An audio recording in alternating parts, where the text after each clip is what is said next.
பேரிடர் மேலாண்மை. தேசிய பேரிடர் தணிப்பு நிதியிலிருந்து ஊக்க உதவி திட்டத்தின் கீழ் பல்வேறு வறட்சி திணிப்பு திட்டங்கள் 111 கோடி ரூபாய் செலவில் விருதுநகர், ராமநாதபுரம் மற்றும் சிவகங்கை மாவட்டங்களில் 28 வட்டாரங்களில் தேர்ந்தெடுக்கப்பட்ட 75 கிராமங்களில் செயல்படுத்த ஒன்றிய அரசு முதல் தவணையாக 50 கோடி ரூபாய் நிதியும் தமிழ்நாடு அரசு தனது பங்கு தொகையாக 5 கோடி ரூபாய் நிதியும் வழங்கியுள்ளன. நில அளவை மற்றும் நிலவரி திட்டம், பட்டா மாறுதல் ஊரகம். கிராமப்புற நில ஆவணங்கள் ஏற்கனவே கணினிப்படுத்தப்பட்டு இணையவழி பயன்பாட்டில் கொண்டு வரப்பட்டுள்ளன. ஜனவரி 2025 முதல் ஜூலை 2026 வரை 60,68,000 இணையவழி ஊரக பட்டா மாறுதல் மனுக்கள் வரப்பெற்றதில் 47,96,000 இணையவழி பட்டா மாறுதல் செய்யப்பட்டுள்ளன. வேளாண் அடுக்கு திட்டத்திற்காக புவி அமைவிட புள்ளிகள் பொருத்தப்பட்ட விவரங்கள். டிஜிட்டல் இந்தியா நில ஆவணங்களை நவீனமயமாக்கும் திட்டத்தின் கீழ் மொத்தமுள்ள 16,810 கிராம வரைபடங்களும் கணினிப்படுத்தப்பட்டு அவற்றில் வேளாண் அடுக்கு திட்டத்தின் புவி அமைவிட புள்ளிகள் பொருத்தப்பட்டுள்ளன. மேலும் கணினிப்படுத்தப்பட்ட புலப்படங்கள் வேளாண் அடுக்கு திட்டத்தின் கீழ் புவி அமைவிட புள்ளிகள் பொருத்தப்பட்ட கிராம வரைபடங்களும் ஒருங்கிணைக்கப்பட்டுள்ளன. இதுவரை 48,93,000 விவசாயிகளுக்கான அடையாள எண்களும் சுமார் 4,38,00,000 வேளாண் நிலங்களுக்கான அடையாள எண்களும் உருவாக்கப்பட்டுள்ளன. மாண்புமிகு பேரவைத் தலைவர் அவர்களே, கொடையலி செங்கோல் குடியோம்பல் 4 உடையானும் வேந்தருக்கு ஒளி, கொடை இரக்க குணம், நடுநிலை தவறாமல் ஆட்சி நடத்துதல், நலிந்த குடிமக்களை காத்தல் ஆகிய 4 பண்புகளை உடைய வேந்தருக்கெல்லாம் ஒளி விளக்காவான் என்ற திருவள்ளுவரின் வாக்கினுக்கு இணங்க நல்லாட்சி செய்து வரும் மாண்புமிகு தமிழ்நாடு முதலமைச்சர் அவர்கள் வரலாற்றை புரட்டி போட்டு வையத்தை வாய்ப்பிழக்க வைத்து 3 மாதங்களில் எய்திய சாதனைகளை நற்செயல்களை கண்டு கேட்டு வியப்பவர்கள்தான் அதிகம்.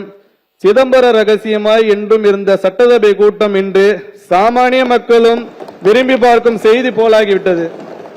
இவை எல்லாவற்றுக்கும் மகுடம் வைத்தாற்போல் தமிழ்நாட்டினை 2035-36 ஆண்டிற்குள் $1.5 டிரில்லியன் அமெரிக்க டாலர் பொருளாதாரமாக மாற்ற உறுதி பூண்டு அதற்கான தொலைநோக்கு திட்டத்தினையும் வகுக்க தந்துள்ளார் மாண்புமிகு முதலமைச்சர் அவர்கள்.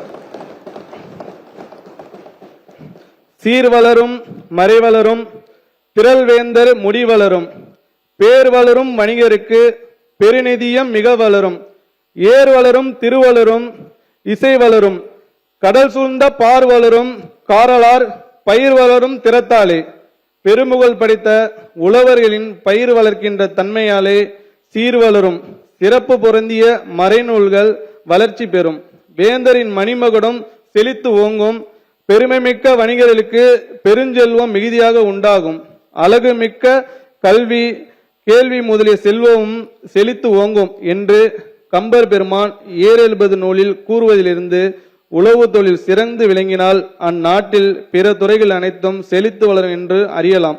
எனவேதான் $1.5 டிரில்லியன் அமெரிக்க டாலர் பொருளாதார இலக்கினை நோக்கிய பயணத்தில் வேளாண்மை உழவர் நலத்துறை அதிகபட்ச பங்களிப்பை வழங்குவதற்கு ஏற்ப இத்துறையின் திட்டங்களும் செயல்பாடுகள் அமையும். கற்றது கையளவு கல்லாதது கடலளவு. நானும் உன்னதமான உளவுத்துறையை உயிர்த்துறையை நன்முறையில் வழிநடத்தி செல்ல, வேளாண்மையை மேம்படுத்த, உழவர்களின் நலன் காக்க என்னென்ன தேவை என்பதை ஆர்வத்தோடு பயின்று வருகின்றேன். முதல் ஆண்டு என்பதால் தற்போதுள்ள நிதி ஆதாரங்களின் அடிப்படையில் விவசாயிகளின் உயர்வுக்கான திட்டங்கள் முன்னுரிமையின்படி வகுக்கப்பட்டு செயல்படுத்தப்பட உள்ளன. இந்த திட்டங்கள் உழவர்களின் வாழ்வினை மேன்மேலும் முன்னேற்றிட வழிவகுக்கும் என்று உறுதியுடன் நம்புகிறேன். இனி வரும் ஆண்டுகளில் இன்னும் பல திட்டங்கள் தீட்டப்பட்டு பரவலான வேளாண் வளர்ச்சி எய்தப்படும் என்றும் இம்மாவட்டத்தில் தெரிவித்துக் கொள்கிறேன். நமது மாண்புமிகு முதலமைச்சர் அவர்கள் அடிக்கடி கூறுவது போல நல்லதே நடக்கும், நல்லதே நடக்கும், நல்லது மட்டுமே நடக்கும் என்று தொன்மை மிகுந்த வளம் நிறைந்த தமிழ்நாட்டில் வேளாண்மை நிதிநிலை அறிக்கையினை உழவர்களின் நிலையை உயர்த்திடும் நோக்கத்தில் பல்வேறு திட்டங்களுடன் உருவாக்கி இம்மாவட்டத்தில் சமர்த்திட எனக்கு உறுதுணையாக இருந்த தலைமைச் செயலாளர் முனைவர் எம் சாய்குமார் ஐஏஎஸ் அவர்களுக்கும், நிதித்துறை கூடுதல் தலைமைச் செயலர் திரு எம்.ஏ. சித்திக் ஐஏஎஸ் அவர்களுக்கும், வேளாண்மை உற்பத்தி ஆணையர் மற்றும் அரசு செயலாளர் முனைவர் சங்கர் ஐஏஎஸ் அவர்களுக்கும் மற்றும் அனைத்து துறை தலைவர்களுக்கும் எனது மனமார்ந்த நன்றிகளை தெரிவித்துக் கொள்கிறேன்.